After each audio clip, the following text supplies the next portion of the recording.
Everyone.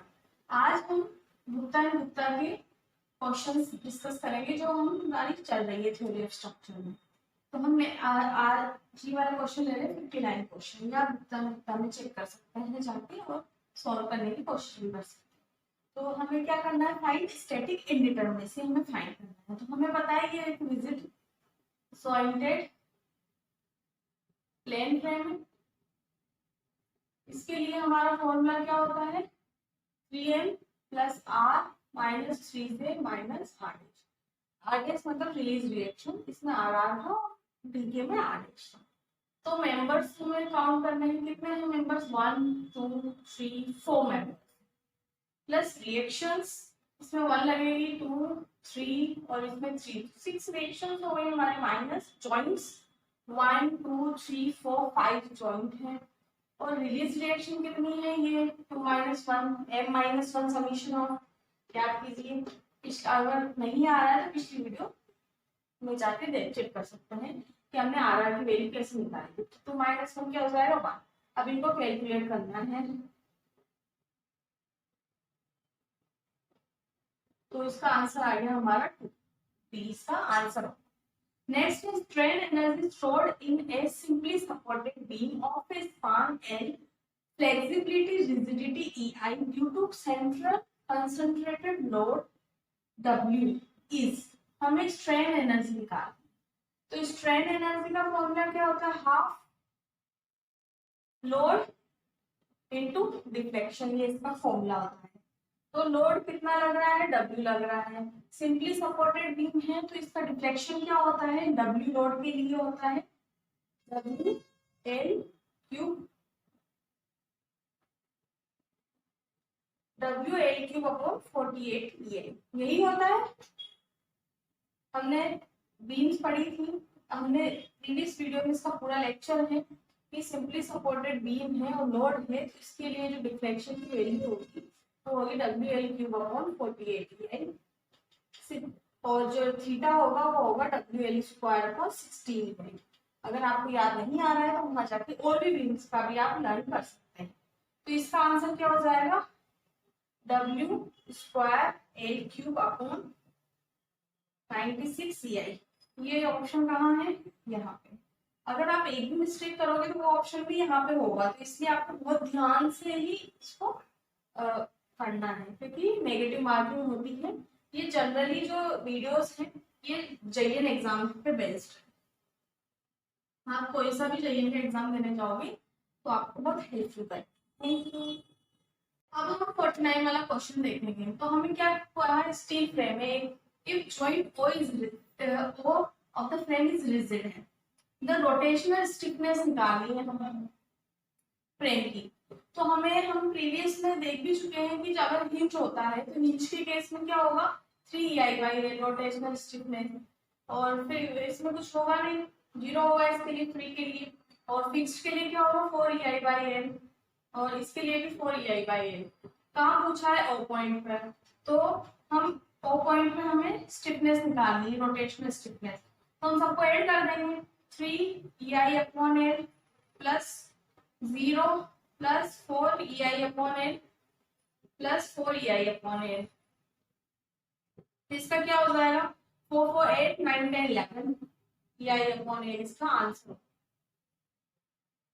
Next है 136 question, DS और DK find करना। हम बहुत बार कर चुके हैं लेकिन हमारी छोटी सी मिस्टेक वो भी ऑप्शन में होगी तो वो हमारे लिए प्रॉब्लम क्रिएट करेगी। तो डीएस निकालना है तो सबसे पहले कौन सा फ्रेम है, प्लेन फ्रेम है।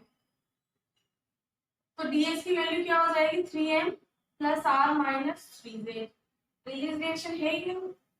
अब मेंबर्स काउंट करो, 1 2 3 4 5 6 7 8, ये 9 10, तो ये पूरा 8 11 इसके मेंबर्स हैं। रिएक्शन 3 2 1, तो कितनी हो गई, 6 हमारी रिएक्शन हो गई, माइनस जॉइंट्स 1 2 3 4 5 6 7 8 9, ये हो गए 10 जॉइंट्स इसके। तो कितना हो गया, 33 plus 6 minus 30 equals to 9 DS हो गया। अब डी के निकालना है तो क्या होगा, 3 से माइनस r, रिलीज रिएक्शन है ना, हमें बोला गया है कि ये एक्चुअली डिफॉर्मेशन इग्नोर्ड है, तो इसका फॉर्मूला हमारा 3G/r नहीं तो 3J-r minus m plus r dash. तो ज्वाइंट काउंट करो, 1 ज्वाइंट हमने यहाँ पे भी काउंट किए थे 10 है, रिएक्शन भी काउंट की थी हमने 6 है, तो 30 माइनस 6 कितना हो जाएगा 24, तो 9 हमारा आया ds की वैल्यू और dk की वैल्यू आई 24। अब हम 131 क्वेश्चन देखते हैं। तो which pair of a given beam and its conjugated beam are correctly matched, हमें इसमें बताना है। तो हमें बहुत ही ध्यान से इसमें चेक करना है। सबसे पहले तो हमें कॉन्सेप्ट पता होना चाहिए ओरिजिनल बीम का और कॉन्जुगेट बीम का। तो हमें पता है कि अगर यहाँ ये जो है हिंज है, अगर जो है फार एंड जो है फिक्स्ड होता है तो ये हो जाता है हमारा फ्री, फार एंड फ्री हो जाता है। और अगर जो है फार एंड जो है फ्री है तो ये हो जाएगा फिक्स्ड। और अगर फार एंड जो है हमारा इंटरनल, अगर इसमें 2 हिंज लग रहे हैं तो ये इसमें हमारा इंटरनल हिंज लग जाएगा एक, और हिंज है तो हिंज का जो है हिंज रहेगा, हिंज का हिंज। तो हमने ये चारों केस देखने हैं कि फिक्स्ड का हमारा फ्री, फ्री का फिक्स्ड, अगर इंटरनल हिंज लग रहा है तो इसमें ये वाला लग जाएगा, मतलब अगर हिंज है इंटरनल हिंज लग जाएगा अगर हिंज है लगा है, और अगर हिंज लग रहा है तो हिंज हिंज रहेगा। तो अब चेक करते हैं हम, ये दोनों हिंज है, ये दोनों हिंज है, तो ये करेक्टली मैच्ड है। ठीक है, तो 1 इज मैच्ड। सेकंड में ए, फिर फ्री का फिक्स्ड हो गया, फिक्स्ड का फ्री हो गया, लेकिन आप चेक करो ये ए बी, बी ए, तो ए की ए होना चाहिए ना यहाँ पे कि ए फ्री था तो ये फिक्स होना चाहिए था, इसी वजह से ये नहीं होगा। इसमें देखो हिंज लग रहा है, इंटरनल हिंज है, मतलब बीम के अंदर है तो इनके वाले इंटरनल लग जाएंगे। और इसमें देखो ये हिंज लग रहा है और यहाँ पे बीच में लग रहा है तो इसका इंटरनल भी जो फ्री है तो फिक्स हो जाएगा। तो ये तो क्या हो गया हमारा 1 3 4 इसका आंसर हो जाएगा, और जो सेकंड है वो रॉन्ग पेयर हो जाएगा। अब अगर हम ये थोड़ा सा नहीं देखते तो हम इसको भी राइट कर देते, जो कि हमारा ऑप्शन में होगा ऑल ऑफ द अबव। हम 119 नंबर का क्वेश्चन लेते हैं। ये हमने बहुत बार क्वेश्चन कर लिए हैं, ये हमने इसलिए लिया है क्योंकि इसमें एक करेक्शन है। पहले हम ये कर लेते हैं ऐसा क्वेश्चन, फिर हम करेक्शन आपको बाद में बताएंगे। तो सबसे पहले तो हमारे पास 2 ऑप्शन थे, हमने पहले भी किया था इसको डीएस फाइंड करने का, क्योंकि मैच करना है इसको हमें। तो एक तो आर अपॉन ई से निकालो या फिर 3m प्लस आर माइनस 3 से माइनस 3 डिविजन से निकालो, एक ही बात है। तो हम ये वाला लेते हैं, दोनों से निकालना बताया था, आप दोनों से निकालिएगा। इसका निकालेंगे सबसे पहले 3 2 6 माइनस 3, तो 3 इसका डीएस आ गया, इसका 3, इसका 3 2 2 2 3 2 5 6 7 8 9 9 माइनस 3 कितना हो गया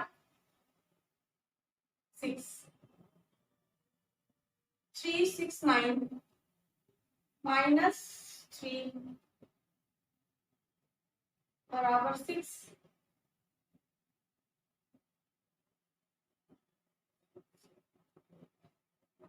इसका 3 2 2 3 2 5 6 7 7 माइनस 3 कितना हो जाएगा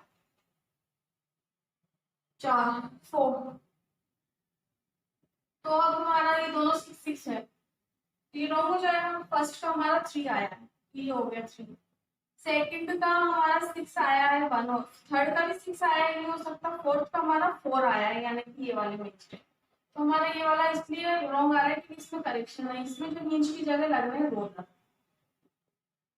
तो रोलर लगेंगे तो कितना हो जाएगा 1 1 हो जाएगा, ये 1 2 3 और 3 3 6।